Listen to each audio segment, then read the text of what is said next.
How's everybody doing, Kingdom City family? Welcome to the Kingdom City podcast once again. We are back. I am Kevin Pua, usually the man behind the camera, but today I am in front of the camera, and we are in the lovely home of Ministry Director Joanne Lee. Thank you for letting us use your home to do this podcast. Typically, this podcast is hosted by the gentleman to the left of me, but due to some tragedy and some things that have happened and have occurred, he's been sidelined for a while. He is here today because I guess he just wants to get something off his chest. I'll let him really explain why he's here. Guys, our pastor, my pastor, your pastor, Kingdom City pastor, Pastor Josh Olivero. I feel like we should have some kind of like applause button. Like we just press a button. We'll work on it. We getting there. Little by little, we'll get there. I'll put it in post. I got you. Yeah, it's kind of one of those things where it's like I want to say happy to be back, but just kind of given the circumstances, it's a bit, I guess, bittersweet is what comes to mind. But yeah, I'm feeling a little, I don't know, a little nervous. Funny you say that because I do too. Yeah. I have the butterflies, bro. Like, granted, I feel a little at ease because I think we've prepped properly for this. Mm-hmm. But when you first contacted me to do this, my first question is, are you sure? Yeah. Because just as a friend of yours, my initial reaction is to like shelter you from any of this. But then when you said yes, and then when presented to the leaders and the leaders were like yes, I was like, dang. Mm-hmm. And then you asked me to host it. I'm like, ugh. So, anywho, we'll get a little bit into that conversation a little bit later. Okay. Just to kind of break the ice, we haven't seen you in 4 months, I think we're going now. 3 to 4 months. Yeah, 3 to 4 months. We're in August, May, 3 months. Mm-hmm. Today, as in August 23rd, how is Pastor Josh feeling? Even that question has become hard to answer, right? Because it's whatever emotion I'd be feeling, it comes in kind of like waves.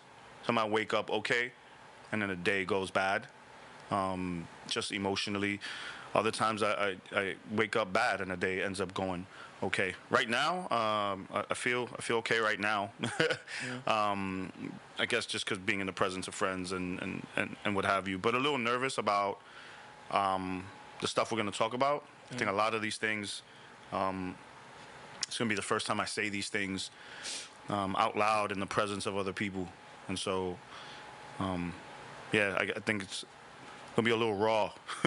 Yes. Absolutely. But yeah, I think it's an important thing to do. In fashion of how we are and how our church is, just kind of, we spoke about this earlier today, straight shooters, man. Yeah. So, why are we here? Why am I sitting next to you with a microphone and a camera in front of you, Pastor Josh? I think, throughout the months, these past 3 months, there have been two types of people, just kind of in my circle of friends, my network of friends. There have been the people that reach out and say some variation of, "Hey, Pastor Josh, how are you?" I know that's a stupid question, but I don't know what else to say. Right? So it's been some variation of that, because they don't know what to say. They don't know what questions to ask. They don't know how to approach me. And then there's another group of people that they don't reach out at all because they don't know what to say, and then they're just giving me space. And that's been gracious too, very gracious. I appreciate that. And so as we get closer to my return back to ministry, I just know, because Kingdom City Church is very loving, and we're big on fellowship, at least we try to be. And then even people outside of my immediate ministry circle me coming back is gonna open up access to me again, and that's gonna have a lot of people hitting me up, a lot of people coming up to me. How are you? What happened? And they just want to know about this, how I'm doing. What was it that happened? And it's very similar to when if you're familiar with the history of Kingdom City Church, I left Metro and I was a part of a church revitalization at First Baptist Church of Ridgefield Park. Shout out to the FBC churches, but not really. And then we spent a year there, and then we planted a church, and then we were probably a couple months to a year in when I would start running into people in Bergen County, New Jersey, and, hey, what happened? What's going on? And I'd have to condense this 2-year thing into like a 10-minute thing in aisle 7 at ShopRite. Yeah. And it just became like it felt like a burden to have to keep telling the same story again. I felt compelled to share because they felt, I was humbled that they even wanted to know. Right. And so eventually what I did was I did a Facebook Live and just told the story, and that went really well, actually. That's what sparked my interest in Kingdom City Church. That's how you got to us. And I got a lot of great feedback. It was just great, but it also succeeded in its primary mission, which was, let me just get the story out. So now everyone knows. So when you see me in aisle 7 at ShopRite, you're not asking me about the story. Yeah. So because I'm very grateful to have a lot of people who care, a lot of people who want an update, a lot of people who want to know, and have been gracious enough to give me space and time to just grieve with the family. I just know when I come back, a lot of people are going to ask, a lot of people are going to wonder, and I don't want to have that conversation 1,000 times, though I will feel compelled to share that story as people ask. So I said, you know what, let me just take the same approach, and let me just do a podcast, and just kind of share what's been going on in the past 3 months. Hopefully people tune in, they hear the entire podcast, and then when we see each other, it's just, let's get right back to it. The elephant in the room has kind of already been addressed, and so we can just have regular conversation, which is like, I think, kind of what, when anybody goes through any type of like serious trauma or tragedy in their life, when they reconnect with friends or just reconnect with people that have been a little bit distant, I think that's all you want. You just want to be able to have regular conversation, like, like, let's get the elephant elephant in the room out of the way. Yeah. And because, I'm sure that, like you said, it's tough to recount the story time and over again. And it's just like, no disrespect to you, I get it, because you know, the 20 times I told it before, you weren't present, and you want to know personally because you care about me. But I get that this is a way to do that. Yeah. So once again, before we even like really start, I want to thank you for being available and open to doing this. Yeah. Being vulnerable enough to do this and letting us, see what's going on. Yeah. And just wanted to let you know off rip, I do not take this responsibility lightly, because it is a responsibility. Yeah, sure. And with that being said, bro, why do it via a podcast? Number one, because, you could have probably just written an email or, did a Facebook video again or anything like that. And secondly, why have me host the podcast? You have peers that are super dope pastors that are super, credible in their spaces, like, not even pastors, just like in whatever they do in life, they're like pretty dope. Yeah. And I think pretty dope conversationalists, and I think they're well respected. Yeah. And you could have had them and had those conversations with them. Yeah. Why bring me into this? So to answer your first question, why do it via podcast? Well, I think there's something powerful about a visual and audio presentation for situations like mine, where I am right now. And so if you've been following my ministry long enough, I will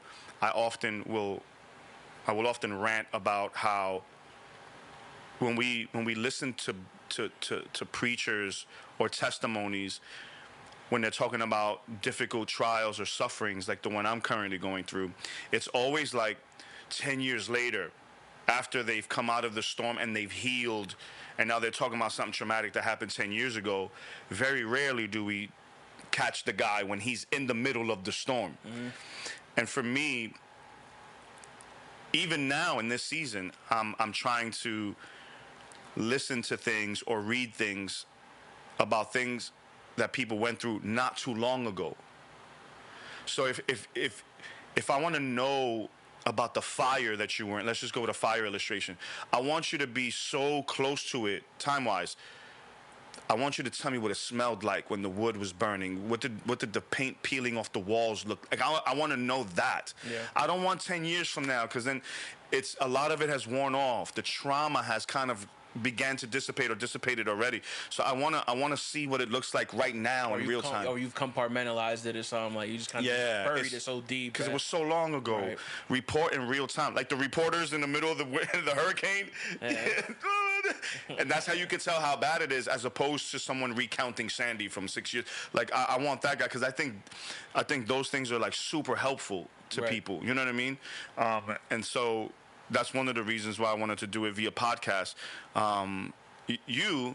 It's just because I love you, boo. That's it. That's really not. You bring it. So there's two answers to that question. You, because I know you. And so this is still part of me not being ready to sit down with someone else and have this conversation. And then the second part is you're a friend of the family. You're a very close friend of the family. Even before you became a Christian, you were a friend of the family. You went to high school with my daughter. So you've always been around us. You knew Darriel really well. And so this feels very much like just a conversation with a family friend. And I think from my first time opening up about it, I think that was necessary for me, at least. But yeah. All right.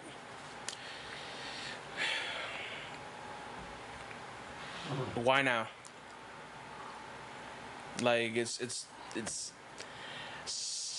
for some people, I'm sure it's like, yo, it's already been 3 months, but if you've been in the thick of it, you know it's that 3 months been short.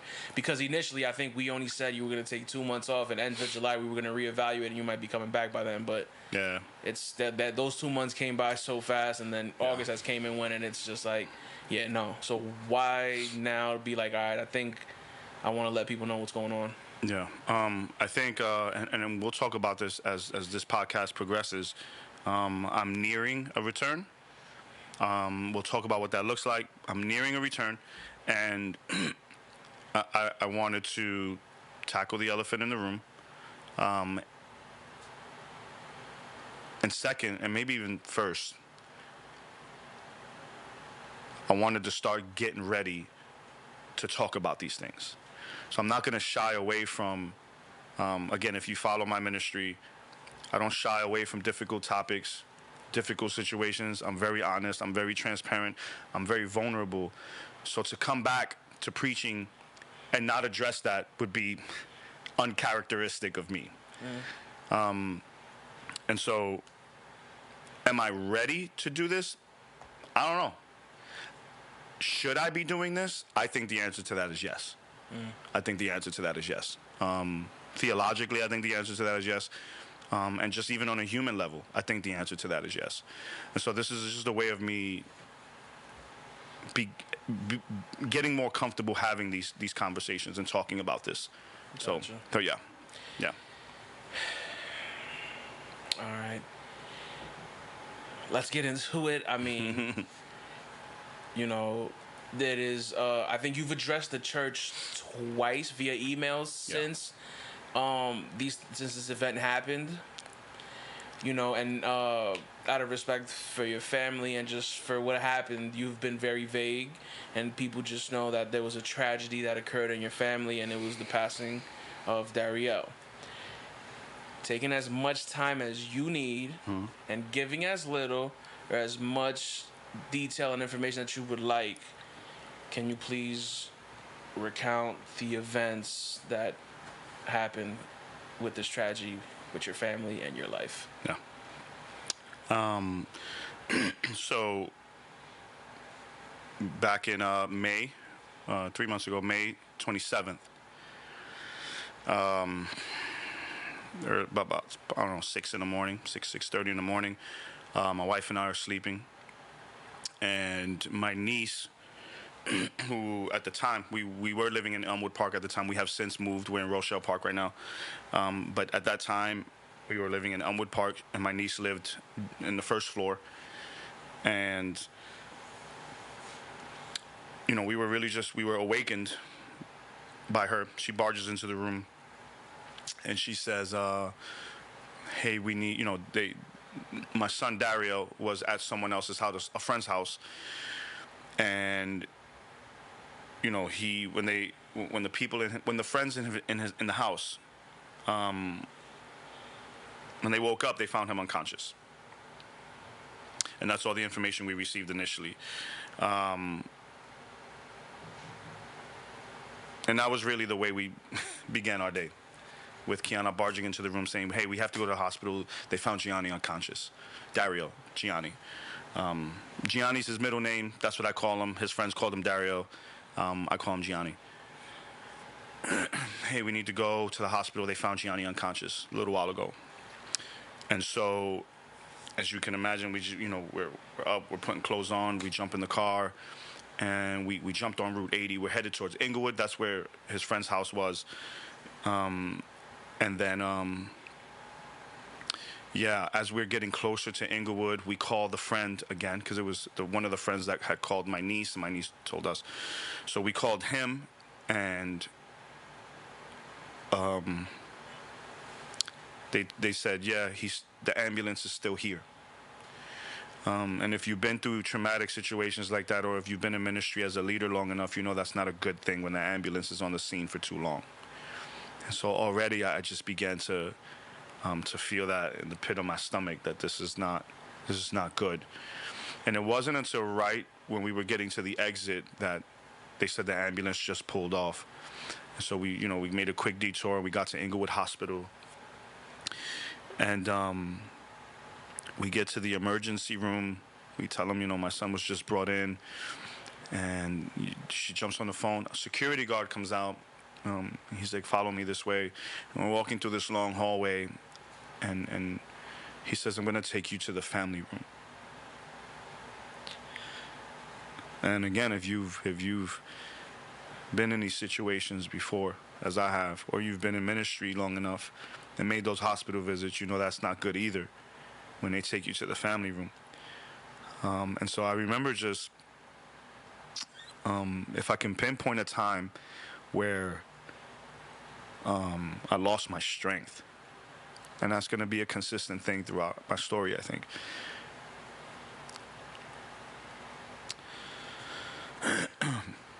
I just stopped in the middle of the hallway, and I'm not going into the family room. I'm not doing that. And my wife Deli freaks out, because, I'm not saying anything good about myself, but I've always been the strong one. It takes a lot to kind of dishevel me, to shake me or rattle me up. And that was the moment where it started for me, where I stopped. I'm not going to the family room. I want to see my son. And my wife looked at me, kind of losing my strength, and she starts panicking, and she's like, "What?" I was like, "No, I'm not going to the family room." And she just became the strength. It's almost like we switched roles. And she grabbed me. She was like, "Come on, let's go to the family room." And I just completely. So they took us to the family room, and thinking about it, we were probably there like 20 minutes. And it seemed like forever, It just seemed like an eternity. I don't know when the doctor comes in what he's going to say. I'm running scenarios in my head, and I don't know what to do except, what I've been trained to do as a Christian, as a leader. I just start, throwing back to God his promises, just reminding him of his promises to us in scripture, and, probably prayed like I've never prayed before. My wife is sitting down. She's a nervous wreck. She's praying out loud. I'm praying out loud. I'm reciting every scripture that comes to me, even the ones that weren't even relevant. I'm just whatever, man. I'm just reciting scripture back and forth. And, finally the doctor comes in, man. And I remember, like, when the doctor walked in, I almost lunged at him because he comes into the room, and this is like the moment I've been waiting for, right? Good or bad. And he starts asking me questions. What did he have to eat? What is it? I'm like, I almost grabbed him by his collar, like, is he alive? And he's like, yes. At this point, you guys have not seen him. I haven't seen him. I don't know what's wrong with him. Okay. I have no idea what's going on with him. He was unconscious. That's it. That's all we got. Got it. He's like, he answered, yes, your son's alive. But his answer was just like, barely. And so I just let out the sigh of relief, and he's asking us questions, and he's telling us what happened, and, his lungs were damaged. So essentially, he passed out in his sleep, which is a whole, different thing. And his lungs were badly damaged, and so they say, my wife was like, can I see him? And he's like, yes. But it's very touch and go. That was the diagnosis, right? At this point, it's my wife and I, and then my son, my youngest son, Josh. We go into the room, and he was just there, just like hooked up to tubes, and he was intubated already. He couldn't breathe on his own. And there's doctors and nurses just kind of working on him, and they were very gracious to let us just sit there as they were doing that.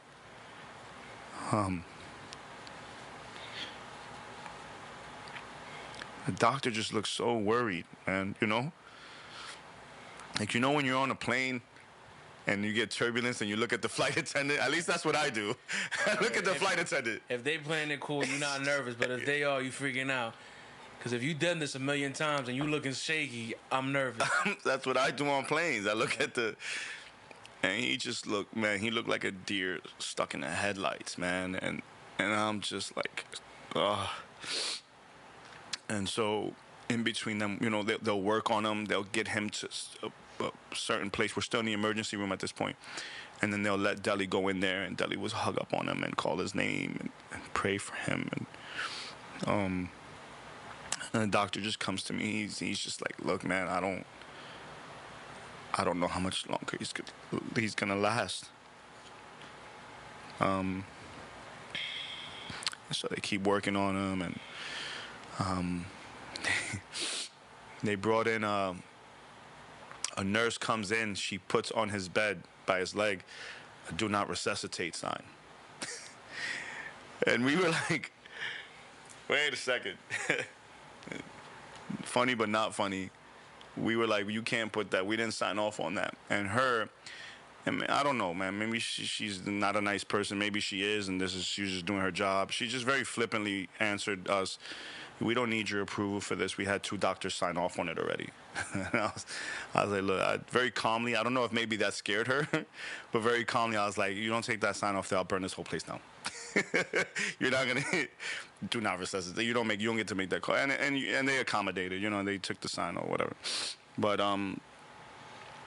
yeah. But it was that. It was one thing after another that it kept getting worse. The situation just kept getting worse, and I felt so helpless. I just standing there doing nothing. I can't do anything. I can't, my son is there and he's going through this and I can't do anything about it.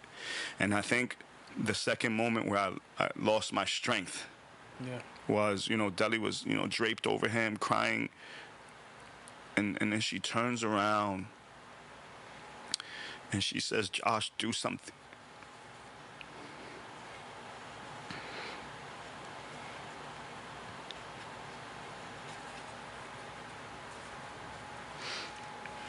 Just take your time, bro.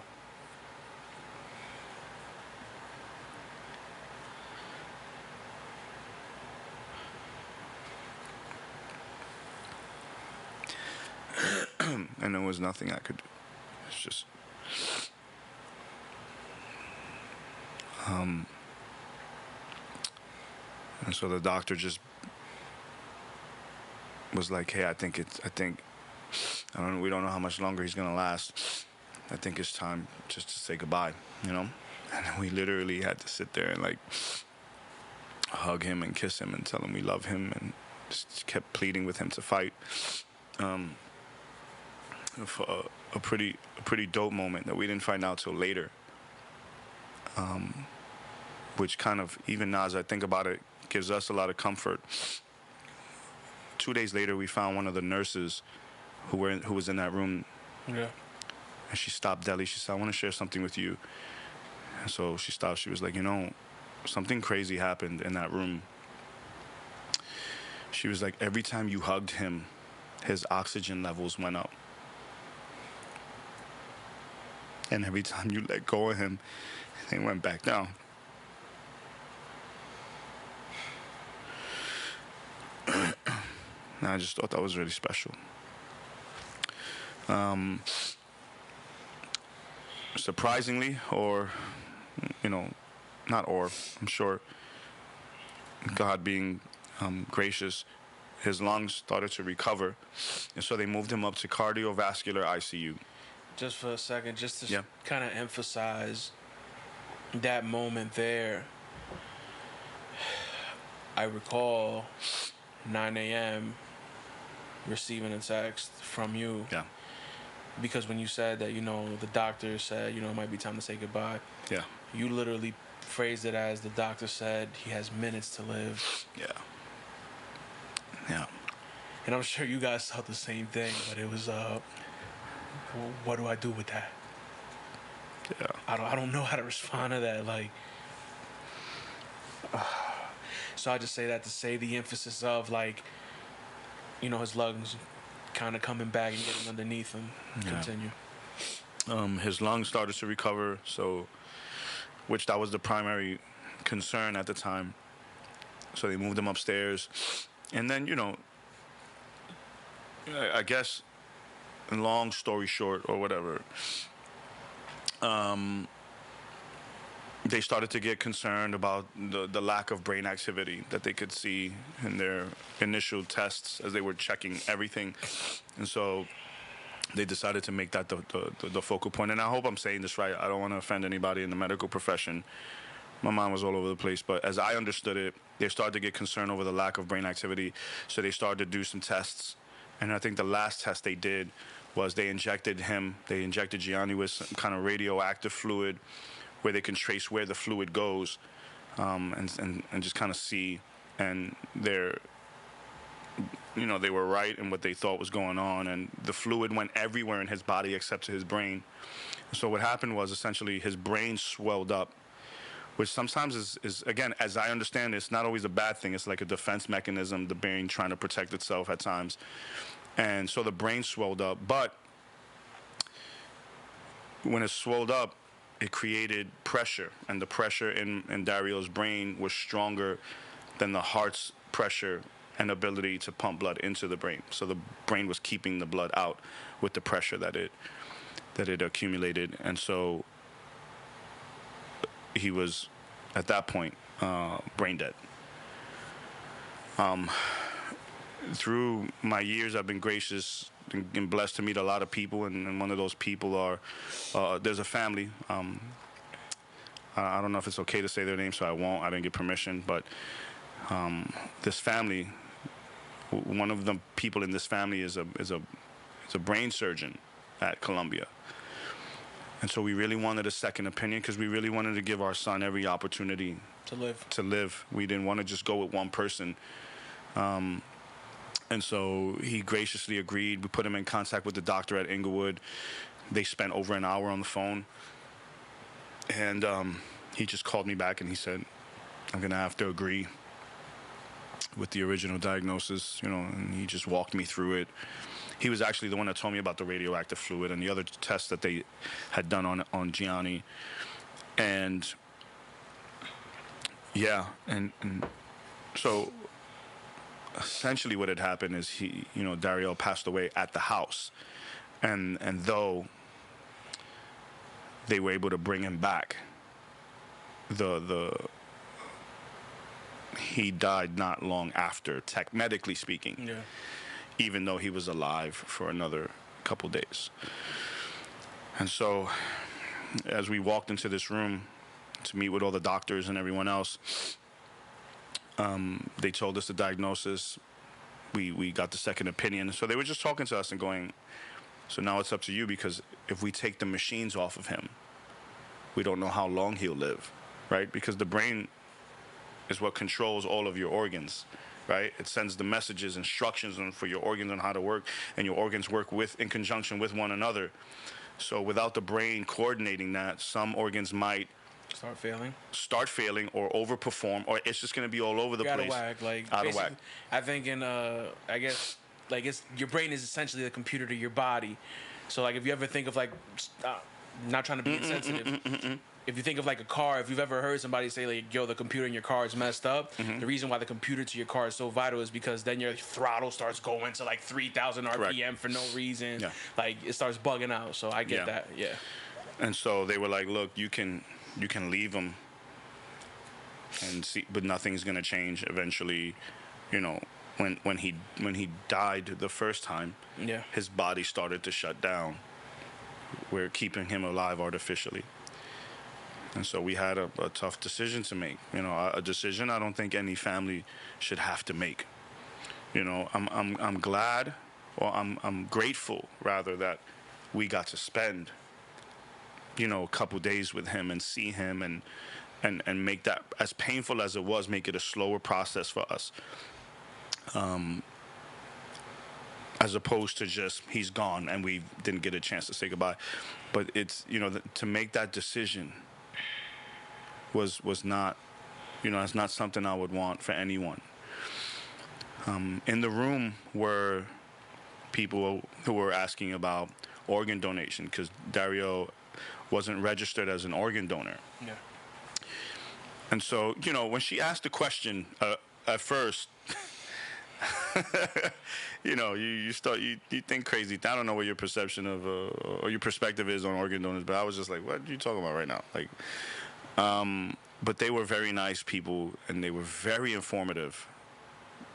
Which, if you know anything about me, I haven't outgrown the why stage, right? Like, I need to know. Yeah. And so they were very informative. They knew exactly what they were talking about. And then after sitting with the family and just discussing with them, not just what we thought was the right thing to do, but, you know, even Gianni himself, we decided to sign him up as an organ donor. A sidebar to that is, you know, those 4 days, there were times where, you know, they move him to cardiovascular ICU, so he's in a room. COVID is still in full swing at the time. Full effect. Yeah, and so some people weren't even allowed upstairs. I don't care if you're. So, I'm super thankful, super grateful, and super lucky that outside of the immediate family, I was one of the 7 people that was allowed to see him. Yeah. Because they were letting us up 2 by 2. Yeah. That, you know, weren't immediate family. Yeah. After myself, it was 2 other people. And then they didn't let anybody, you know, there was a situation, they said, no, we can't let anybody else in. Yeah. And then just by sheer relation, his brother, Nino, was allowed to see him when he came from Florida. Yeah. And that was just because he's literally his brother. Yeah. But he was the 7th person. I literally remember he was the 7th person outside of immediate family, and then it was shut down. Yeah. Yeah, it was tough. The restrictions on there were tough. But I guess, you know, the whole thing touched them, the staff, seeing just how young Gianni was, and you know how we were dealing with the situation, and because he was a healthy kid, he wasn't, you know, it thing just came out of nowhere, and so they made these exceptions, right, where it didn't matter that he was dying, because they were like, we do this through Facebook, we do this through iPads. Relatives of dying people are not allowed upstairs, and you know, another a gift from God, a blessing from God, that we were even able to go upstairs and kind of see him and spend as much time with him.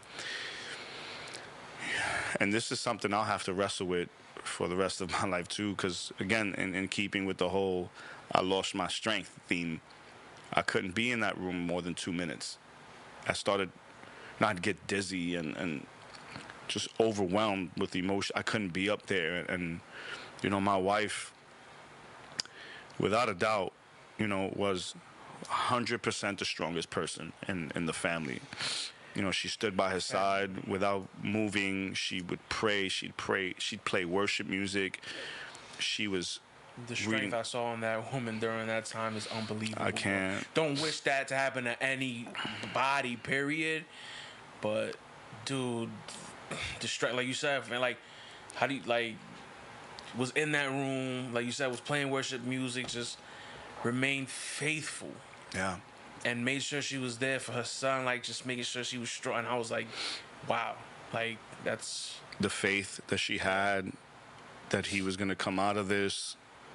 It was just, and again, just saying and just being honest and vulnerable. Like, I'm going to have to live with that for the rest of my life, because I'm Pastor Josh.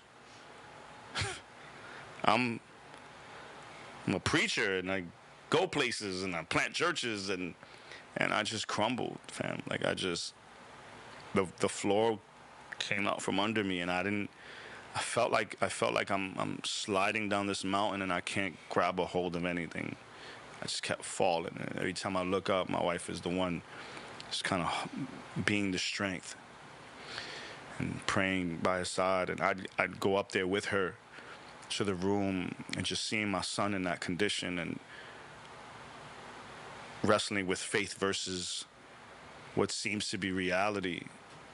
I would just get overwhelmed in a matter of minutes, and I'd leave. I'd tell her I can't be up here, and I'd leave the room, and I'd go downstairs and just process, and and the organ donor thing was also a huge moment, because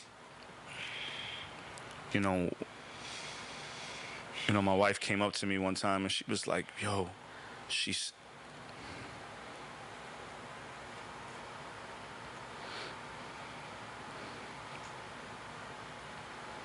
almost like she found like this glimmer of hope.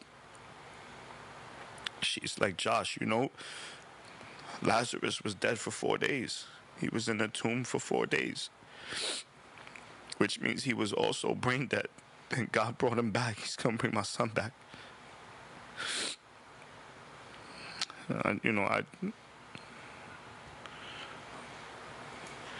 I wanted to believe. I really did. I really wanted to believe. So when the organ donor thing happened, they were like, and if you say yes, we can keep him alive for another 4 days. Or until the 31st, which was 4 days.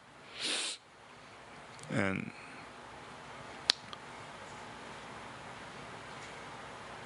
obviously, though he didn't make it, I felt like even in that, we gave him every opportunity.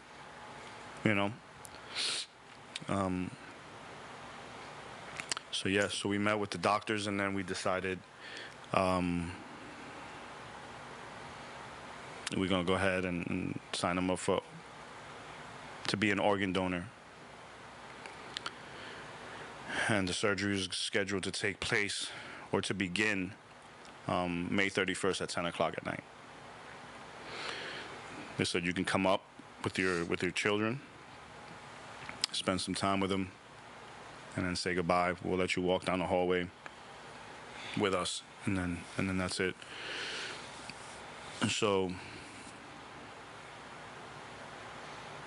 it's probably the hardest and darkest day of my entire life. You're literally going to say goodbye. You talk about things like it's a blessing that we get to see them before they leave or whatever, but and it is a blessing to be able to not lose someone in an instant and not get to spend your last moments with them.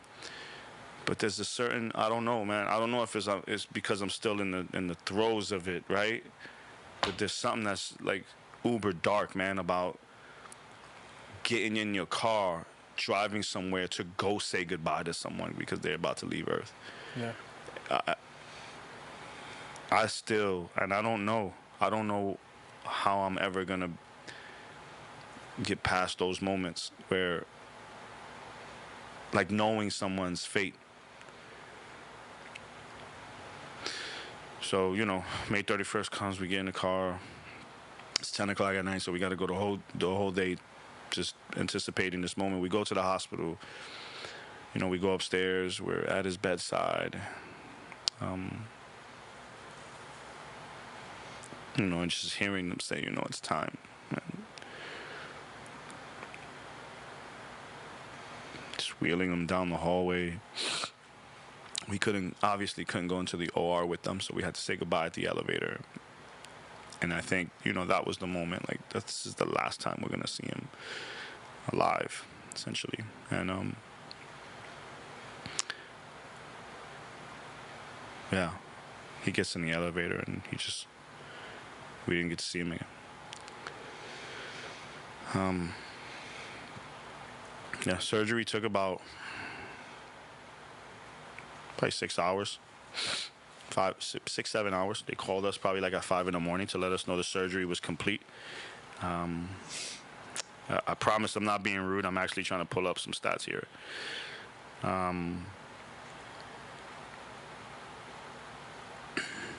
They sent us a letter afterwards saying Darriel's heart was transplanted into a 48-year-old male. Darriel's liver was transplanted into a 51-year-old male. Darriel's right kidney was transplanted into a 47-year-old female. Darriel's left kidney was transplanted into a 47-year-old male. Darriel was also able to be a tissue donor, and donated tissue can dramatically improve the quality of life for people who are suffering from chronic pain or impaired mobility or whatever.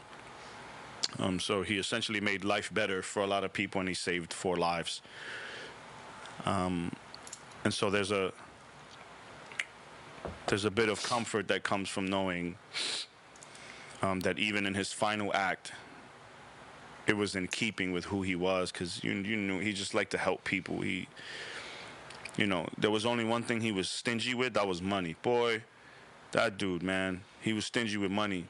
Anything else, though, he'd go anywhere, he'd do anything, he'd give you whatever, he'd take the shirt off his back, literally, and help you. So it was fitting that he quote-unquote went out that way, where he left and gave life to other people, for people that were dying.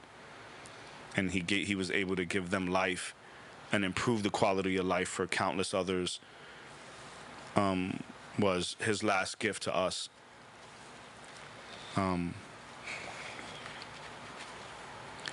Yeah.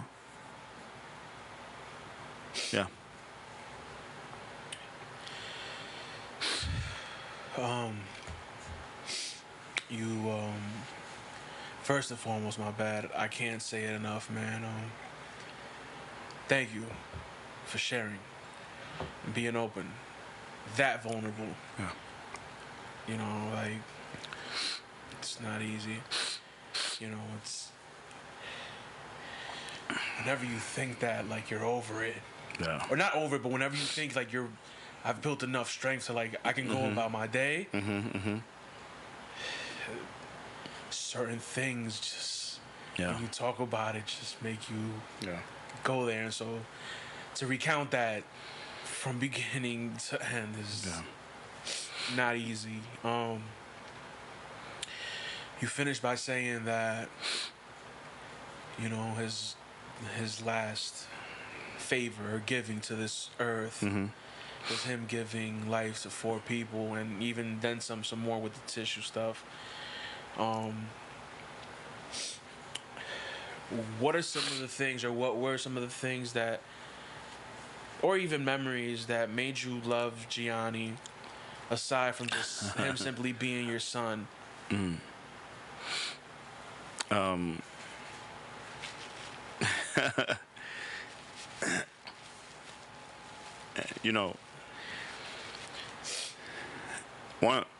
A few dope things that happened in those days, in those ensuing days, where in between him going into the hospital and that dreadful day, right, May 31st, there was such an outpouring of love and support for him.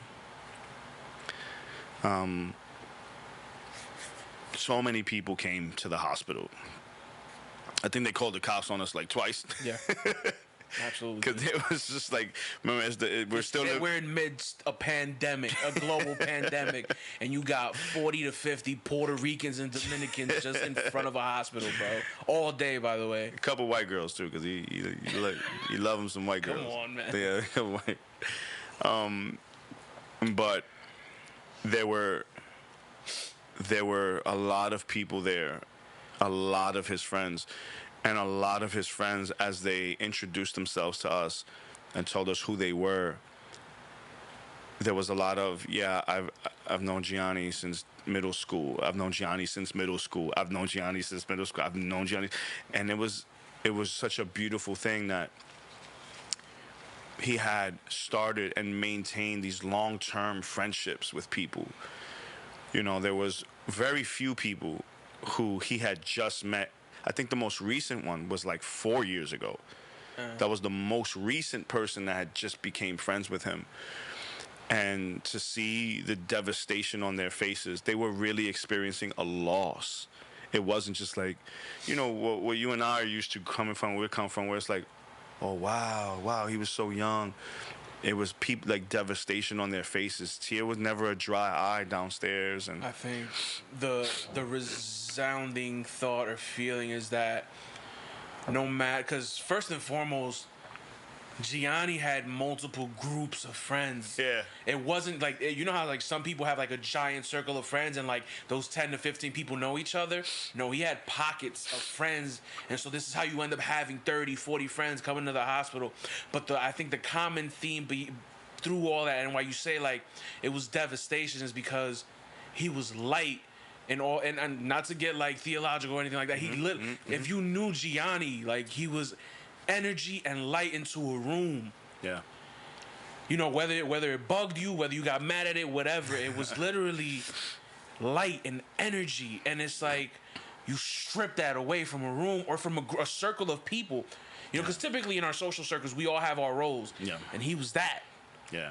And so when you strip that, of course you're devastated. Because if you knew nothing else, you knew that I'm going to hang out with Gianni, he's going to either bug me or bug somebody else that's going to make me laugh. Yeah.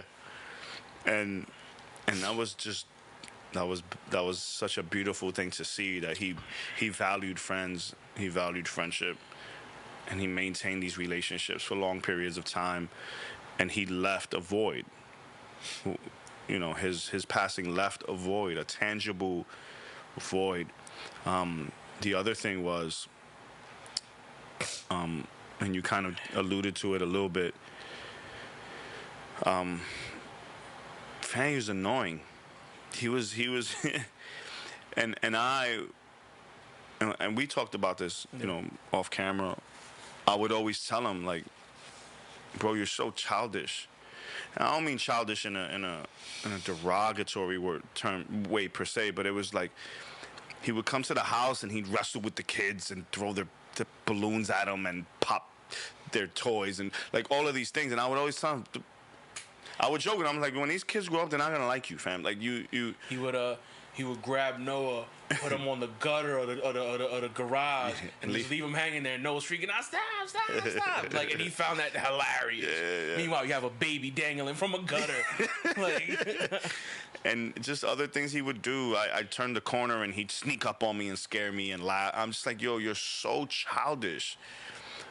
And what I didn't realize the whole time was, first of all, he's annoying to everybody. People had stories about everybody. That. But it was like, he wasn't childish, he was childlike. You know, like he was a kid at heart. No matter how big he'd grown, no matter how much facial hair or hair everywhere, he's Sasquatch, bro. But he never lost his childlikeness. He was still a kid, and that's, you know. It was something that I, you know, one of the things I'll regret to my dying days is like, damn, like I wish I would have seen it that way instead of, yo, grow up. No, actually, stay that way, stay childlike. Don't lose that part of you. Yeah. You know. And the other thing was, and anyone who knew Darriel knew this about him. He'd be on fire, upset at you. And then 5 minutes later, it was like nothing ever happened. He was the most forgiving person. He never held grudges. He couldn't stay mad for too long. He'd look for ways to just kind of smooth things over, you know. And I think that's another thing that I didn't fully appreciate about him, you know. And these are all things, and hindsight is 20/20. So in retrospect, I'm learning from all of these moments where there were times where I thought he was not being disrespectful, but he wasn't like acknowledging what he was doing, when the whole time he was being forgiving. Yeah, like, he really upset me, and felt then like he couldn't read the room. Like he missed the whole point of what just happened. Yeah, and it wasn't that. It was he was essentially just trying to smooth things over. So he'd upset me big time. That famous day, right? We have a whole story about it. Yes. he takes his TV, but it's my TV because I paid for the TV, to go on a gaming tournament with his friends. With his friends, and he you know, he never brings the TV back, and I'm like, I'm flipping on him, right? Yep. You was there, mid quarantine, and then the last day, I'm like, yo, that TV is the key. Literally, the actual key for you to get back in this. If you don't bring that TV, you don't come home. Period. Do you hear me? Do you understand? And I'm barking on. Rah, rah, rah. Yeah. He's like, I'm going to bring the TV. I'm going to bring the TV. Watch, I'm going to bring it. I'm going to bring it. And then the conversation dies out. Dad. And I'm in the living. I'm on fire. I'm like, I'm ignoring him. Dad. I'm like, if this, what? I love you. I'm like, I remember I stormed to my room. I'm like, I'm gonna kill him. Night was over after that. The night was over after that. Night was done. But those are the things where I'm just like, damn, you know, he wasn't being disrespectful or annoying. He was just like, yo. He doesn't know how to stay mad. That doesn't exist to him. That wasn't a thing for him. And I'm. Hold on, can you finish that story though? Because you would think that somebody who upsets their parents for doing something, you know what I'm saying, would like work diligently to make sure that their parents know that you fixed the error that you made. Yeah. Josh, can you tell them how you knew that he brought the TV back? So I wake up one morning, I think the next day or 2 days after, I walk by. Dude, it was like a week later after that. It literally was like a week after that. And I walk in his room and the TV is there. I'm like, yo, when did you bring this back? He's like, I brought it the next day. I'm like, and you didn't tell. I was literally upset. You would think that your father, who was livid at you, you would be like, yo, Dad, like, yo, I brought the TV back. Yeah. You ain't got to be mad no more. Not him. He brought it back and didn't say anything. Not a word. You ended up just finding it. I'm like, you know, but that was such a beautiful part about him. And you know, not to knock myself, but it was like, you know, I really wish I would have seen that for what it was, where it was like, he's very forgiving, couldn't stay angry for long, held no grudges, always had such a positive outlook on life. And, you know, me being a parent, I guess, and sticking to some of the more traditional ways of parenting, I missed a lot of that. Yeah. I didn't see it for what it was. Instead of childish, he was actually childlike, which is something even as Christians we strive to be. So, but yeah, I mean, I could go. Obviously, I could go on and on. We went on for days, like when all of that was going on. Yeah. You literally like. So you have your own. Everybody had their own story of Gianni. Yeah. And then you meet somebody, and then they tell you a story. You're like, that's him. That's him. Literally, that's him. So yeah, I mean, definitely endless stories. How does he continue to live on amongst you and your family? Well, I think, you know, if you know me or you're familiar with my story, you know, I've experienced a lot of death in my own life. You know, a lot of childhood friends of mine are gone, so death is not something that's new to me. And I think one of the things as a family we resolved to do was combat this phrase that's become so wicked to me. And it wasn't before, until Gianni's passing. You know, a saying that says, time heals all wounds. Mm-hmm. And it's like, you heal because you forget, and you move on. Yep. And I think one of the things as a family we've resolved to do is to not forget, right? And a few ways we've decided to do that, to never forget him, never move on from there. Like most Spanish families, we now have pictures of him all over the place, which is both good and bad. Good in that, man, you get to see his face and his smile or whatever, and bad in the sense that you're constantly reminded that he's not with us, you know, in the physical sense anymore. But other ways that we've decided to remember him is to try to pick up some of those traits that he had, and be childlike and be forgiving. That's a hard one. That's a hard one. I'm working on that. I'm trying. But to grab some of that light that he had, and to keep being that part of him in the world. And so, you know, even the other day, you know, my wife went out and she bought a bunch of board games, and like, we're trying to have fun now more. Not that we didn't have fun before, but like, you know, we're just trying to be that intentional about keeping good spirits in the house. Yeah, because that's what he was. That's who he was. He was a massive extrovert. Yep. He liked to be around people. He loved people. Didn't matter what class of people. He'd hang out with the rich dude, and he'd hang out with the homeless guy, and he treated them both equally. And, you know, so picking up some of his traits and trying to be that is definitely something that we're doing to try to carry on his legacy and never forget him. Thank you for sharing how you kept him alive, or how you guys keep him alive amongst the family. Yeah. Now I want to get into a little bit more of your thought process, and just a little bit more into your faith during all of this. And Sure. as lead / founding pastor of a small independent church, if any, what were some of your concerns, first and foremost, for Kingdom City while this is all going on? While like those May 27th to May 31st, and if applicable, so if there were any concerns, how were they alleviated? So,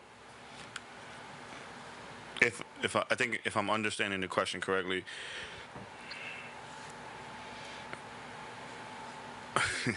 not to sound flippant or dismissive, I cared very little about Kingdom City Church initially. I'm dealing with this super big thing that it was ministry, quote unquote ministry, and that's a tricky word, right? Because ministry, as some people understand it, is like a job and a role.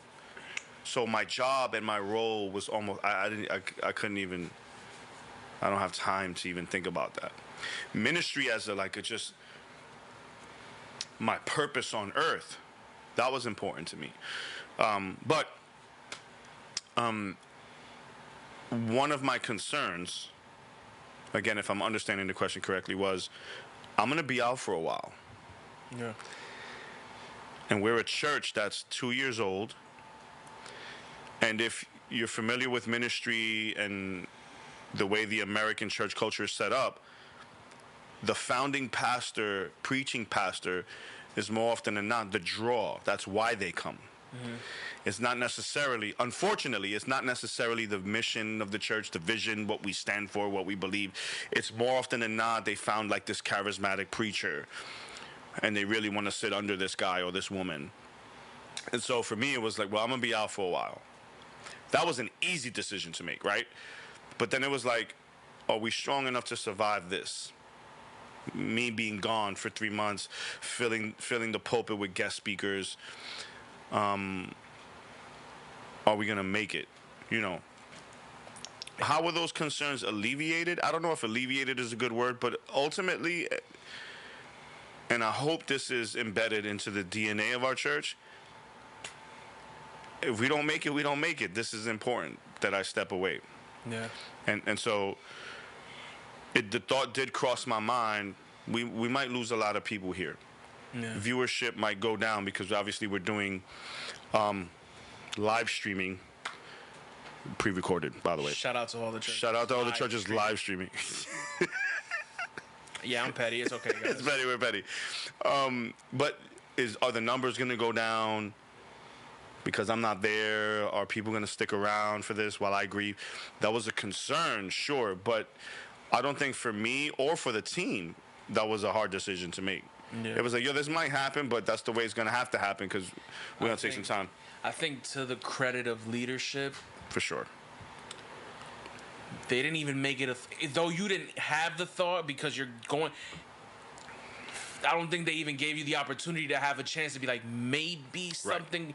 It was literally like I literally recall like I'm on the scene.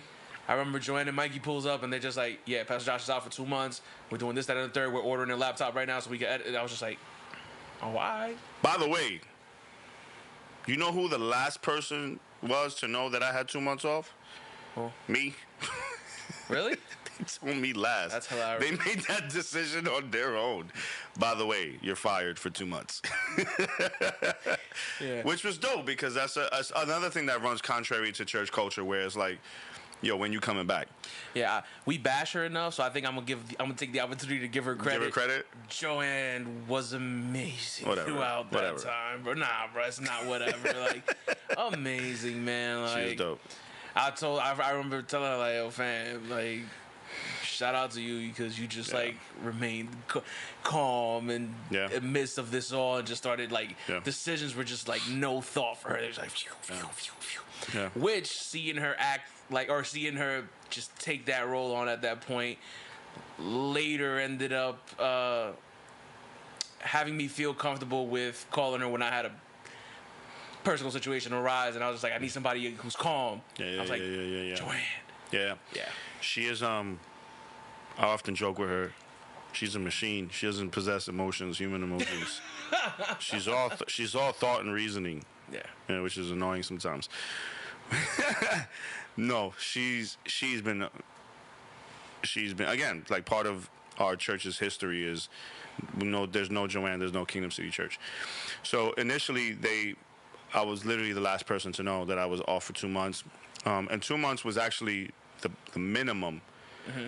Shouts to Mikey who gave me off till Thanksgiving. Now, I'm not saying I'm off till Thanksgiving, no. But Mikey was like, yeah, let's give him to the end of November. Like, they love me. We love each other, to be clear. Yeah, absolutely.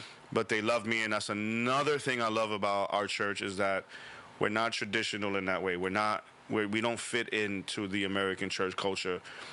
They treat me the way pastors should be treated, and I treat my team the way I think people should be treated, as equals. And so during this season, man, the love was crazy. Can we do shout outs real quick? By all means, go ahead.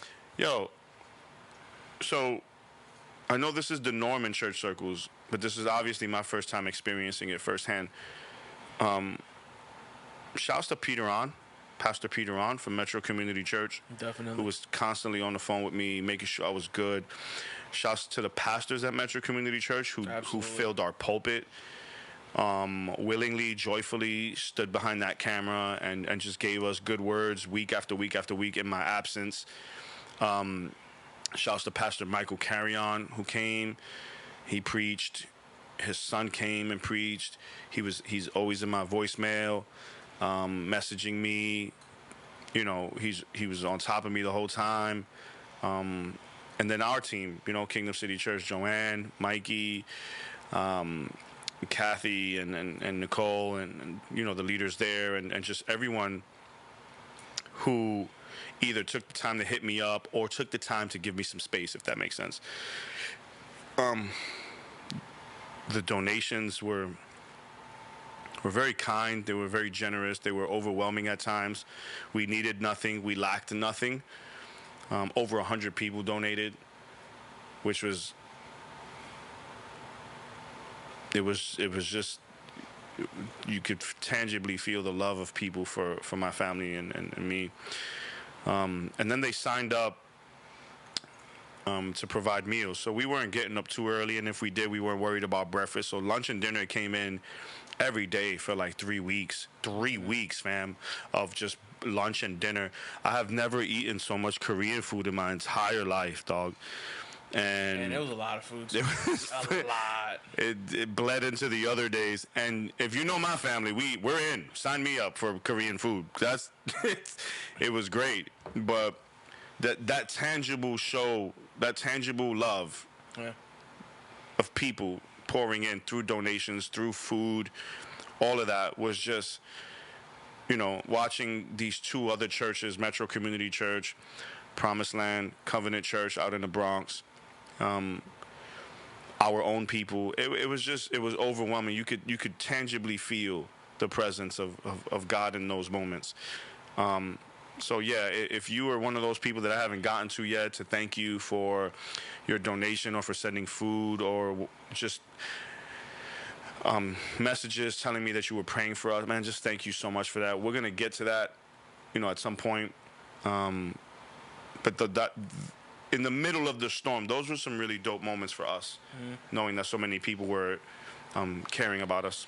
And just, I think also too, while we're on this topic of just, showing love to the people that, show love to the family.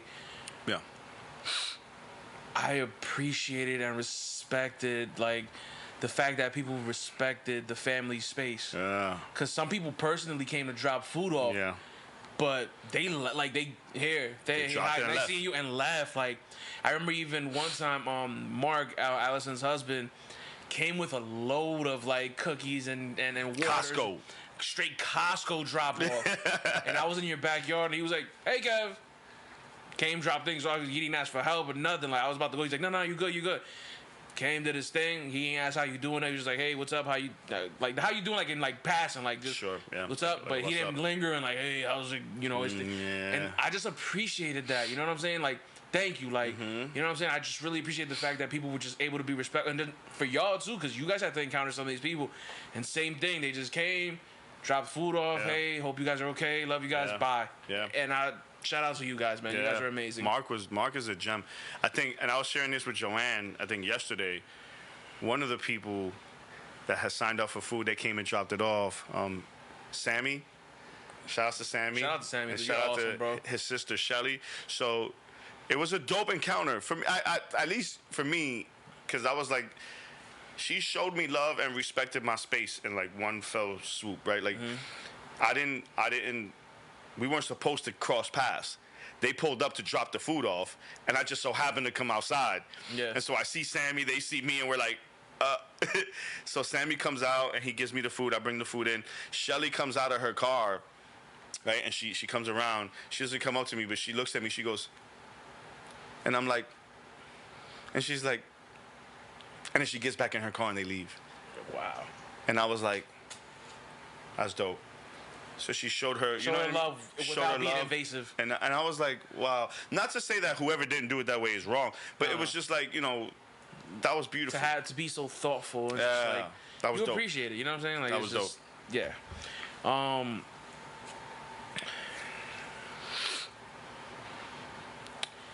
I know this question will never be an easy one. You will be sick of it every time it is asked, but it needs to be asked. These days, how are you doing?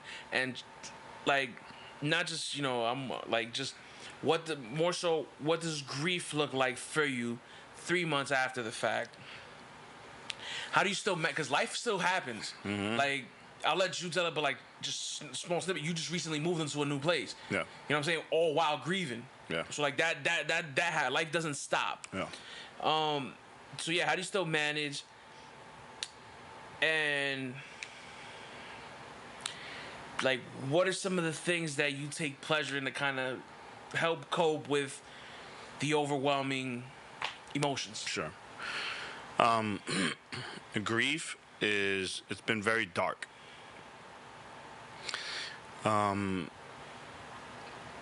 As a well, first I guess I can describe it, right? There's a lot of crying, right? There's a lot of depression type characteristics that your life takes on. You know, I'll wake up some mornings and just stay in bed for another 2-3 hours. Awake, I'm just in bed. You know, sometimes when you wake up I'll wake up in a good, relatively good mood, and I'm like, oh, I feel good today, and I'll try to do something productive, go out for a walk, a run, or something, and midway through it just hits me, you know, and then I'm just, it's disabling almost. Sleep hours are out of whack. Most nights I don't get to bed. Most mornings I get to bed until around 5 or 6 in the morning, which is both good and bad. Good because I get some me time. Bad because there's no one else around except me and my thoughts. And, you know, you start thinking things, and I do, you know, most of my crying and reminiscing during those hours. And so, you know, it's tough. And probably what adds to the grieving process is there's no template for this. There's no roadmap for where I'm supposed to go next, or any way to gauge how much progress I'm making in my grieving process. There's nothing. I feel lost sometimes. Real talk on 3. 1, 2, 3. Real talk. There's no sermon to get me out of this. There ain't a worship song that could lift my spirits. Yeah, praise God in the middle of your storm, but what does that look like when your son dies? You feel me? Like it's I don't know where to go next. And then praise God for the men and women I have around me who are mentors and trusted voices. But in my head, unless you have a son who died, I don't know how credible your advice is, how credible your direction is. What makes you a credible voice for me to listen to? I know you love me and you mean well, but I'm currently in a place. All that to say, I'm currently in a place where I'm feeling emotions that no one's ever felt before in my circle. I'm going through a traumatic experience that no one else has gone through. So not only am I in this dark place, but no one can help me get out because no one has walked through this before. And so I'm almost left to figure this out on my own and hope that God's guiding presence is still present. So I'm reading this book, Joy in the Sorrow. Yeah. By Pastor Matt Chandler and friends. Some people from his church that went through these types of situations. And there was one page and a few words that stuck out to me. I'll just quote it real quick. When describing how he transitioned from his neatly folded life into, you know, this new life of his, where in this particular story, his wife had passed away suddenly. He says, instead of my neatly folded life, instead, each day fell clumsily into the next. And I have more to quote, but those have been my days. Every day is yesterday. There's you know, people that I talk to regularly, and I was joking about this a couple days ago. So what you doing today? And I'm like, I hate that question. Nothing. That's what I'm doing today. Nothing. I don't know. You know, I'm off from church, obviously. I'm not working currently because I have off from church. I'm not hanging out. I'm not going out. I'm not doing it. So nothing. I'm not doing anything. And so all structure has been removed from my life. All routine. Everything's gone. One day falls clumsily into the next. And then just with regards to faith, he says, some lives never recover from loss to lay claim to a new normal. These people remain wanderers, shadows in a life forever foreign to them. I was in that place. Where I thought God was, he wasn't. What I thought he should be, I also found he wasn't. All that I thought about God was suddenly skewed. There were no clean lines of understanding or explanations which gave direction or comfort. Only the disorienting sense of lostness existed in each thought, each breath, each day. So if you can imagine from one day to the next, everything you've ever known and loved taken from you, including routine, structure, everything just gone, and there's no roadmap out of this. Yeah. Not to be all gloom and doom about it, but that's my reality right now, where it's like nothing makes sense anymore. Everything's dark, and there's no roadmap out of that. I think there's literally been days where, because as you mentioned earlier, family, friend, great friend to you, good friend to you, or we're good. We have a good relationship, I should say. Mm-hmm. So I'm over your house a lot, and I think there's been days where we just look at each other and it's like, what is life? Word. What is life? Like, what you thought everything to be just got knocked Everything to dust. Yeah.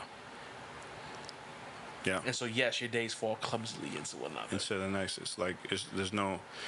To answer the second part of your question, I think if I had, you put a gun to my head and tell me I have to answer the question, where have I seen God, right?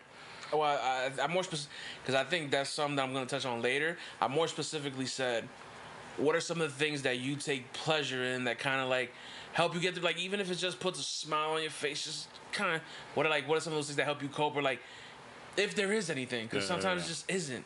Yeah. Ain't, like you said, ain't no worship song, ain't no sermon, ain't nothing. Is there anything that like you can just be like, today was a little bit better than any of those other clumsy days? Man, you want real talk on 3? We're 1, here, 2, bro. 3. Real talk. Joanne's like,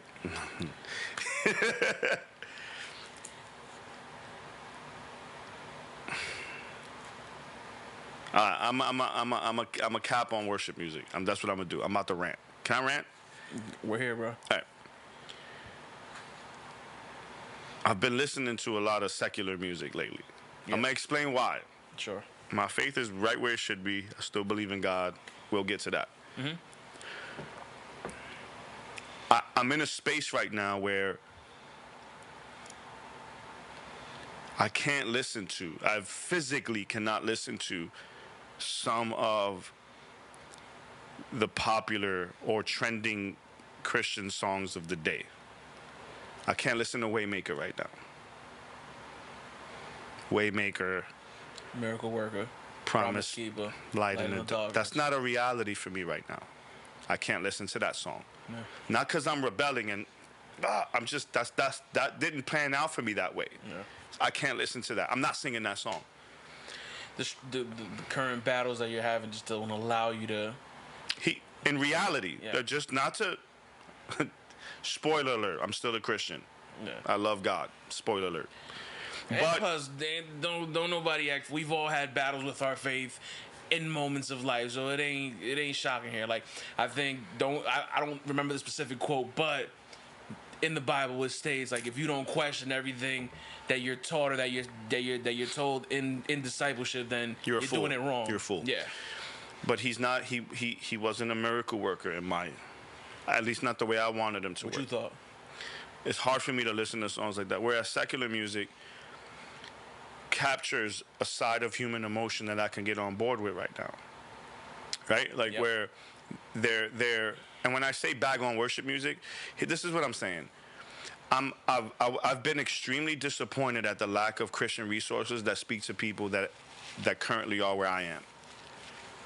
There ain't a song out there I could listen to. There ain't a sermon out there. I literally had to dig for the book that I'm currently reading now, because everything about our Christian culture is happy and joy and grab a hold of the victory and name it and claim it and all that other demonic BS that's out there. And meanwhile, I'm sitting here really trying to grab a hold of something that's not there. But then I pivot over into the secular world, and they're really talking about some real emotions, like they're tapping into that part of the human experience in a way that I just haven't seen present. I don't want to sing hymns right now. I want to tap into something that captures the emotions that I'm feeling. That makes sense? No, absolutely. like you said, and especially with worship music, a lot of it is let's make you feel good. Let's pick you up for Sunday. Let's have those moments, and that doesn't capture my life when my life is in complete utter darkness. I'm not there right now. You know what I'm saying? Like, you're telling me, yeah, just make your way through it with Jesus, and it's like, no, I'm in the thick of it, and I need somebody who I can relate with while I'm in the thick of it. I don't need Ned Flanders talking to me right now. Yeah. I need someone who could say, yeah, that sucks, and just shut up. Don't say nothing else. Just sit there now, right? Because one of the reasons why we even have that slogan at Kingdom City, real talk because real talk means that's not just a cute, kitschy phrase. I'm not trying to start a trend or a move. I'm saying, like, things are actually happening in people's lives that are traumatic, that are dark. And we do a horrible job at speaking to that. What do we do more often than not? We run to the end of the story, but don't worry because the day is coming. And I'm like, I'm not there yet. I'm here right now. And I'm telling you, I'm going to make it awkward for a lot of people. Just hold on to the name of Jesus. How do I do that when my son died? I'll wait. You know what I mean? Because what gets me upset about that is that while I'm walking in that season, there's nothing out there for me right now. No. I literally have to find a way. And I think even if there was, right, your reality is your reality. Maybe you do find the perfect book that speaks to somebody losing a child, and even if you're still in your darkness and if you're still in your feels, it's acceptable because your reality is yours. You know what I'm saying? And so, yeah, man, like, just, you're right. Like, how do I keep those spirit? Like, I'm in my feels. I'm in the thick of it. I'm in the thick of this season. I'm in the thick of it all. And so, shouts to R&B music. Absolutely. They talk about heartbreak in a real way. They talk about heartache and despair in a very real way. Shouts to 90s rock and roll music. Yeah, 90s, 80s. Shouts to Pearl Jam. Nirvana was dope. I'm not just trying to be fun. I know this is funny, and I know I'm being petty, but again, back to my original rational point, they speak to that perspective of the human experience that I can go, me too. So I know God's good. Yeah. And I know eventually I'll realize his hand was on the plow the whole time. So you would describe, like, your current state is very dark and it's very I'm rough. not. I am. You've never you have not given up on your faith. You stated that clearly, but it's just, it's tough to be the cheerful Christian, hopeful Christian. I'm not there. So here's man, and I wish I could remember when I said this, but it was probably either the last sermon or the second to last sermon I preached at Kingdom City, like in live. We all love the book of Job because Job suffered and he went through all of these things, right? You know, Satan presents himself, and God says, you know, where have you been? Satan says, I've been back and forth throughout the earth. God says, have you considered my servant Job? And Satan is like, man, that dude, God says he's the most righteous. Satan says, man, he loves you because you bless him and because you take care of him. Of course he loves you. Take what you've given him, and I bet you he'll curse you to your face. God says, touch him, but not his life. So tragedy befalls Job, right? This is like such a typical American Christian experience, the way Job responds and the way ultimately he responds. So Satan takes all to contextualize it, takes his businesses, takes his kids' life, takes everything from him. Job says, the Lord gives, the Lord takes away. Blessed be the name of the Lord. Now, in my early Christian stages, I was like, I can't even say my early Christian stages. I think as recently as a year ago, I preached at a conference where I was like, man, I wish I was like Job. Everything was taken from him. And he responds, his first response is, the Lord gives, the Lord takes away. Blessed be the name of the Lord. I was like, I wish I was like him. Until I realized that the scriptures were actually pointing out superficial Christian response to suffering. Because he responded the way a lot of us respond. We tend to skip the emotional processing and we jump right to the victory. The Lord gives, the Lord takes away. Blessed be the name of the Lord. Yeah. But then his friends come around Job and they start talking to him. Yo, how you doing? How's this? Yo, maybe this happened because of unconfessed sin in your life, or maybe this, or maybe that. And at the end, somewhere around chapter 35 or 36, Job breaks down and he flips on God. Now, we jump right to chapter 36 where God is like, yo, he starts talking to Job. Yeah. And it wasn't until Darriel passed, or in a sermon I preached, I don't even remember anymore, where I'm going, so when you said, the Lord gives, the Lord takes away, blessed, you were faking it. You tried to skip to the victory part too soon. You were trying to put a facade on for your Christian integrity. To maintain, like, this thing is And I'm real. saying this on camera. You can Google fact check me, whatever you want to do. Yeah. But that verse was there not for us to go, wow, look at Job, but rather to go, don't jump to the end too fast, because you're not there yet. Yes, this ends in victory for us. For me, I fully anticipate there's going to come a day, I don't know when that day's coming, where you're going to see Pastor Josh back into the... But that's not me right now. At all. Job jumped too fast. And you didn't find out till 30-something chapters later that he was not okay. Because he didn't take time to sit there and process and go, yo, this is foul. Why would you do this to me? Why would you... It took him a couple chapters. Right. But then when he was able to express it, it was only then that God spoke to him. And then he found healing. When he had an honest conversation with God. Are you preaching now? Because that's what... It was only until Job was like, yo, I'm not... Hold up. I'm not okay with this. No, blessed be the name of the Lord. Why would you do this? It was there that God met him. Now, God checked him. Yeah. No, because God flexed on him. But let's back up. Let's not get into the weeds. But what that showed me was, oh, it's okay to not be okay. You're giving me space to be upset at you because you already know those feelings exist. Yeah. So when Job is blessed, the Lord gives, the Lord takes away, blessed be the name of the Lord. He was in his feelings still. And God honored that. So, yeah, I think when it comes to some of the things I've been doing, it's been just me trying to tap into where I really am right now. Yep. And forms of expression that speak to where I am right now. And unfortunately and tragically, most of those things are not Christian. Content. Yeah. I'm good with God. My faith is right where it should be. We are where we are, but that's where we are. So I haven't lost my faith. I'm not shying away from it. I'm not second guessing. I'm not doubting. We're just not good right now.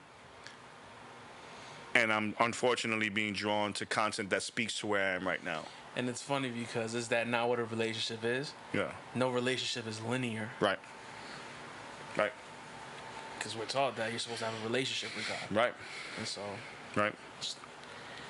I think it's dope that you're sharing this as a pastor because it goes to show, like, it's okay. We all have our seasons. Yeah.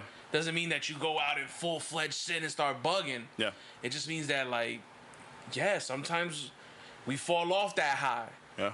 And it's only natural because you're supposed to have a real relationship with God. Yeah. Yeah. Thank you, bro.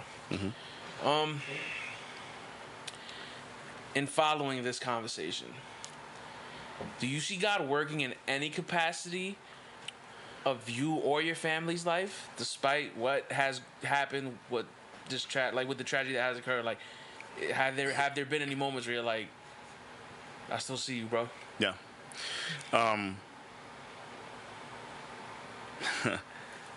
So, probably even a little bit of confession time here, right?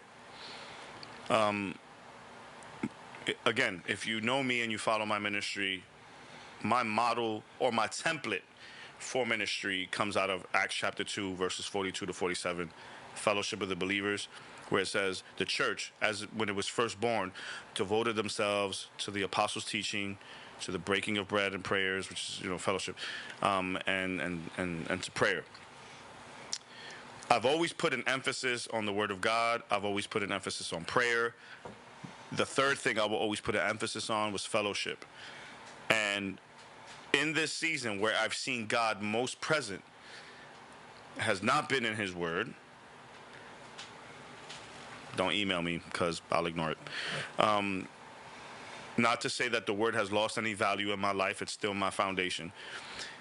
It has not been in prayer because real talk, me and God, we beefing right now. I don't know how else to say it. Like, I'm upset. Got it. I'm upset. It's been in the thing I've always placed third on the list, fellowship. Because the pockets of joy that I've had, the moments of relaxation and peace, the moments of laughter, the moments where I can not forget, but like chill enough to enjoy, has been times where my friends have been around me. And those have been the tangible moments where I can go, you know, not necessarily the presence of God, but God's blessing on my life. So I've been blessed to have people around me that can come around me during these past 3 months, have been so close to my family and me, where we don't have to talk about Darriel. We don't have to talk about the things that have happened, because you already know, you're intimately familiar with my life and my family's life. So shouts to you for coming over, and we'll talk about podcasting and sports and everything else that we argue about that I'm always right in. Whatever. Shouts to, Joanne, who comes over and we talk regularly, and she's just been, a dope friend to me for years, specifically in this season. Mikey, who's love Mikey. Oh man, he's been great. His wife Eunice, Josephine, who has been a blessing to us. Amazing, bro. It's crazy because through all that was happening, I've been able to cultivate a relationship with Josephine just through all of this. Knew of her, was cool with her, Yeah. but through just everything that happened, we just cultivated a solid friendship. And so I'm in my house just, going through one of those things, and one of y'all show up. And it's just like we have such a great time just talking and kicking it. And it's just been the moments of peace that occur when that happens. Or sometimes we all get together and it's complete pandemonium. But those, Amazing, though. it's been amazing. But amazing. But those have been the moments where I feel like when my inner circle, because that's my inner circle. I just named my inner circle. Oh, and shouts to, Pastor Doug Cho from Metro Community Church, who's been, my unofficial counselor during this season. Thank you, Doug. But yeah, it's been in the faces. So here's the theological answer. It's been in the faces of my friends that I've seen the face of Jesus during the past 3 months. It's been great for me. It's been good for my soul. Without y'all, I don't know if I'd be this far along, if not for y'all. Yeah. Given the current state of the world, we're in the middle of a pandemic still. Shout out to all the church fam. I wish I could hug up on y'all and show y'all love. I know I seem like a mean person in the videos that Joanne shoots, but I'm not. I promise. I love y'all.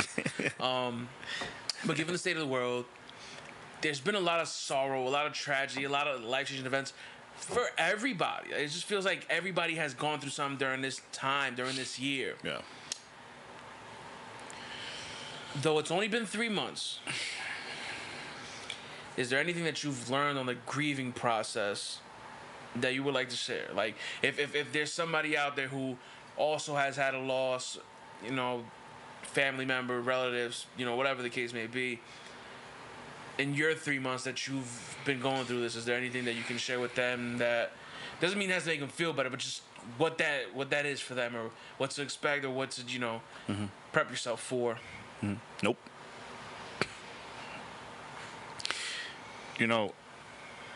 I want to be able to give you some cute little Christian phrase or a verse or something, but to put everything in perspective, my son died 3 months ago. I don't have a word of encouragement for you. I don't think there is a word of encouragement to be had. We had to process those 4 days, and then we had to process the week or 2 weeks because It was 2 weeks. It was 2 weeks because we had to wait for my daughter to come she was on deployment with the U.S. Navy to be able to come to the States so that we can have a proper burial for him. And then we did that, and then we had to, still a lot of things happen. And I think, to be honest with you, it's only been now that we've begun processing or coming face to face with the reality that he's gone. I'm never going to see my son again. I'm never going to see him again. I'm never going to hear him laugh. I'm never going to see his face again. I'm not going to hear, his yelling. Hear him walk through the door. Hear him walk through the door, microwaving things at 2 a.m. I'm not going to see these things anymore. At 3 months in, I don't have a word for you. I don't have a word for me. That's not to say that I'm without hope. That's not to say that my story's going to end bad. I'm saying, we have to do a better job at just acknowledging that sometimes let me back up. So I'll say this. What have I learned in these past 3 months? Nothing. But these past 3 months have reaffirmed what I've already been saying for the past umpteen years of my ministry. This world sucks. And sometimes the only joy you get from that statement is that this world doesn't last forever. This is not home for us. Eventually, we check on out of here and we go home to glory. And that's where the fullness of joy is given to us, is on the other side of this place and not here. I don't know, and I hope I never get to a place where I'm okay with the fact that I'll never see my son again on this side of things. Because the task that the American church culture tries to lay on me is hurry up and get over it so you could tell us how you did it. And there's something cruel about that. Because you're asking me, not you, I'm saying the cook. You're asking me to hurry up, get to the finish line of your storm so you could tell us and make it a dope testimony. And I'm sitting here going, our lives stopped on May 31st. I don't care what today's date is. To us, it's May 31st still. You made a post on Instagram maybe like a month ago, and you said it still feels like May 31st. It's yeah. And it literally encapsulated like what it's felt, because there's days that you think, once again, that like, yeah, he passed. You're like, wait, he passed. Yeah. Like, and it's like, it's still May 31st. It doesn't. It didn't get better. I thought I was better, and I'm not. No. What I did was bury it until you see a picture, until you start going through your photo gallery, until you start recounting memories. Like, I posted one time, like when I went to go see my DMs with him, and they weren't there. Shattered, shattered. I'm like, what the? I'm like, I thought I was ready for it, and you're not. Yeah. It's still May 31st. Still May 31st.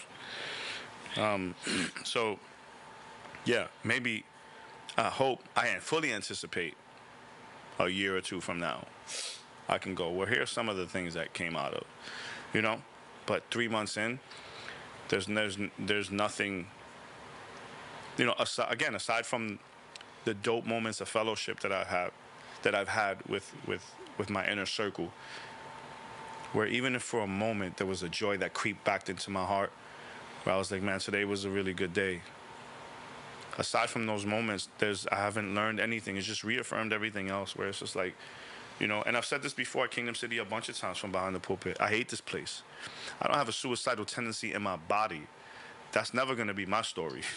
In fact, if that happens, y'all need to launch a full-scale investigation, because I don't struggle with that. But it's like, you know, I can't wait to get out of here.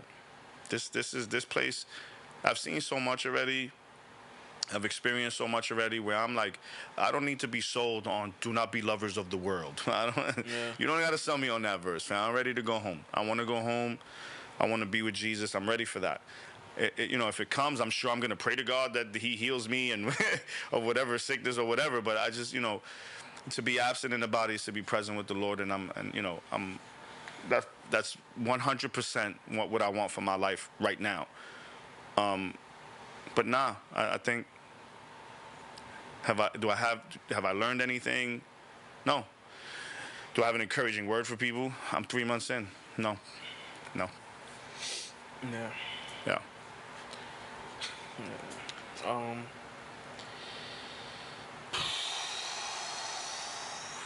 Yeah, bro.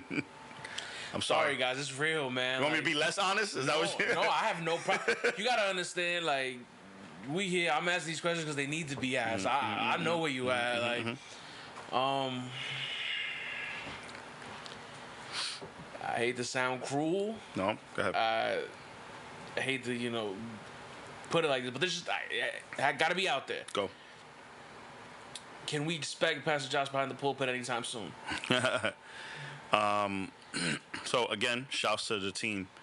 They originally gave me 2 months off.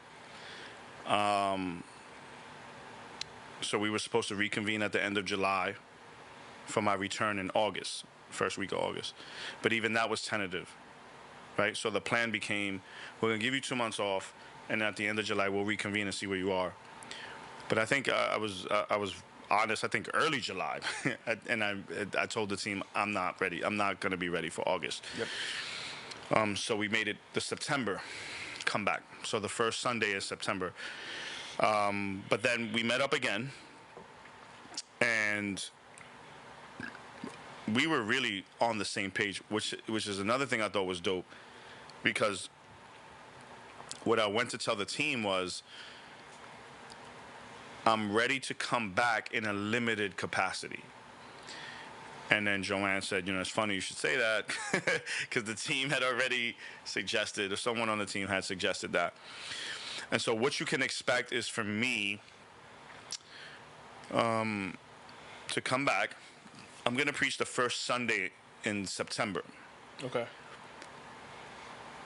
Depending on how sermon prep goes for me and how actually pulling off preaching a Sunday service goes for me, I'll again be back the third Sunday in September. Okay.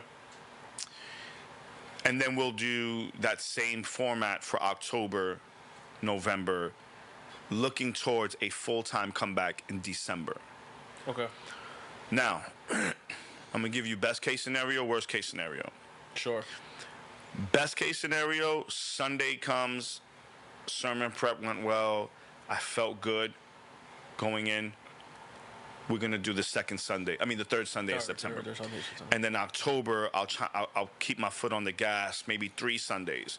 And then November, I'm back full force. And then December, we might start looking at, or November or December, start looking at adding a midweek service back again and doing those things. Worst case scenario, I'll preach 1 time in September, 2 in October, 3 times in November, maybe come back full-time in January. Worst case scenario, real talk, we're here. the entire month of September sucks and we have to close up shop. I think, again, I think we're ill-equipped. We've been ill-equipped as Christians and even as leaders to encounter traumatic experiences like the one I had to go through. And I think there's a lack of appreciation for reality. when you go through these kind of traumatic experiences. Gotcha. We have the Job effect. You went through that, man. The Lord is still good. You know, you remember when when that thing happened in Charleston, Yep. where the shooter went into the church and he shot those people and killed those people tragically. Yep. The leaders of that church. We're still praying for him or something like that. Yeah, we love you still. Hate's not gonna win.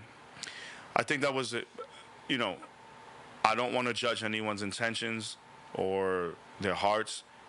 I think that was entirely immature and irresponsible, because I don't think they gave themselves time to heal from that in a way that was either biblical or pleasing to the Lord. You can't tell me your loved ones get shot down in front of you, and a week later you're just like, we love you. No, I don't think that's real. And Job is a good example of that. Dave is a good example of that. We can go on and on, right? Yep. So I think, for me, it's going personally. I lost my son, and I don't know. I don't have a timeline for you, and I'm sorry. I'm not gonna put my foot on the gas of my healing, so that I can continue to hold the title of pastor of the church. Yeah. I'm not going to do that. I'm not going to do that to me. And I'm not going to do that to the people that want to be under me, if that makes sense. Yep. I'm not going to be that irresponsible by going, yeah, I don't know that I'm good yet, but I'm going to go ahead and lead you anyway. Right? Mm-hmm. So the plan is to come back the first week of September and then gauge how I do from there. So, just you said hypothetically, if September goes bad, worst case scenario, closing up shop. What is closing up like? I will tell my people it would be grossly irresponsible for me to continue leading you. You'd be better off under a different shepherd, because I'm not in a good place right now to be able to serve you the way you should be served. So it wouldn't be something as trivial as, we're going to dissolve Kingdom City Church. That has nothing to do with it. Right. Because realistically, we could close up shop and in February plant another church. People need to stop patting themselves on the back for planting churches. That's not hard to do, fam. It's not hard to plant a church. So my thing is not just, we're closing Kingdom City. It's me saying, or it's us saying rather, because the team has expressed the same sentiment. We can't serve you the way you should be served right now. And it would be irresponsible of us to keep you there when we can't help you. Right. That would be what leads to that decision.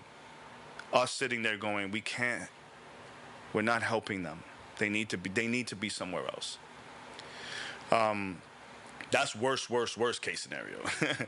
Worst case scenario is that they have to wait till December for a full-time pastor. Best case scenario is that we progressively get better, and by November we should be up and running. Let me also say, shouts to Kingdom City Church, man. The people, not my church. Kingdom City is not my church. We planted that. We founded it. The pastor just gets to carry the title, right? Yeah. But Kingdom City Church has been just so gracious with their time, with their patience. They've been right. They stuck with us. They stuck with us for the past 3 months or so. In my absence, they've stuck with us, man. They've been very faithful with their attendance online, with the small amount of gatherings that we did. Shout out to Franco. His legend continues to grow. Shouts to Franco, man. Giving, tithes and offerings have been, we've dipped a little bit, but that's COVID. That's not me not being there, you know? Yeah. The giving has been faithful, attendance has been faithful. And it's just been like, it's been such a blessing to see, to be able to go, oh, they're still riding with us. This is their church, Yep. you know? So, shouts to them. But, so that's what it's looking like. You know, in September, I come back. Best case scenario, we're back in full swing in November, God willing. Worst case scenario, it'll be about December, early January, till we're back in full swing. I think we've gone through this conversation as best as it needed to be done. Yeah. Thank you. Thank you. And I say that I think I'm safe in saying thank you on behalf of the church. Because you and I have had these conversations, period. Sure. But those that have not had the privilege are kind of just left in limbo. And like you just mentioned, shout out to Kingdom City Church. Yeah. For, you know, hanging in there while having their pastor going through what he's going through and just kind of being distant, you know, and giving them a space, but still understanding like they need to be served as a church and they're being patient. So shout out to you guys. You guys have been amazing. A lot of these questions was for them. It wasn't, you know what I'm saying? We speak. We know what's going on. Just honestly, thank you for coming on here. And also, I don't, like I said, I'm only a year and some change into, you know, being a believer. I don't know how many pastors are willing to sit here after, you know, the events that occurred and be like, this is where I'm at. And then even more so be like, no, this is really how I feel. Yeah. Yeah. And so, kudos to you. Can I just a quick another? By all means. I do that not just to go, I promise, not just to go, look at me, Pastor Josh, sharing and being so vulnerable, but really just making a plea to pastors, to leaders, to Christians, period, and saying, yo, could you please report from the storm? I need to know what the wind feels like in the hurricane. Is the rain pelting your body? Like, talk to me about that, because that day's coming for us. I don't want to read your book 20 years after you're out of the storm and I'm out of the storm. Because you don't know what it smells like. You don't know what it feels like. You don't know, you know, not to get too dramatic, I can't get the hospital smell out of my mind. That makes sense? Like, I smell it still. I enter a room and I smell hospital. I can't get that off of me right now. And it just feels like there's nothing out there that I can go, no resource that can help me process that. So what I'm doing is saying, let me at least try to do that with the hopes that someone else is listening to this who's in the throes of it and going, man, I feel exactly like that. You know? That takes a lot of courage. Because a lot of times as a pastor, you're the face of the church. You're the person who has to be strong through it all and to be like, I'm weak and I'm here. Yeah. And like you said, I don't know how many other pastors have done this. We haven't Googled it and been like, you know, but to just lay it all out on the line like this, bro, it's courageous, bro. Yeah. Thank you. As a brother in Christ, as a brother in real life, as a friend, as somebody who cares for you, somebody who cares for your family, who loves you dearly, I sincerely thank you. I'm appreciative of this opportunity. It doesn't go like unnoticed. It's not like, oh yeah, I'm just talking to Josh. No, like this is the weight of what this is. I appreciate it. No. Because this is not for me. This is for our church. And so like to carry that, it's just like I get it. And so I thank you for letting us in. Yeah.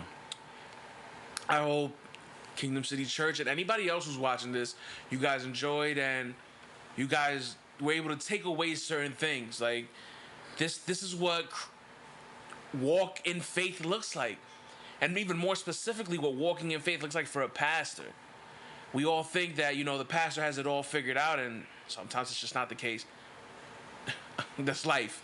You know, it's like that syndrome of like, oh, mom and dad know it all until you get older and you're like, wait, mom and dad don't. And so yeah, I'll just leave it at that. Thank you. I appreciate it. I love you, bro. Love you too. You're amazing. If there's any last words that you want to leave us off with, the floor is yours, bro. I know I'm supposed to say this, but I really mean it from the bottom of my heart. Man, I miss seeing you guys. I miss seeing your faces.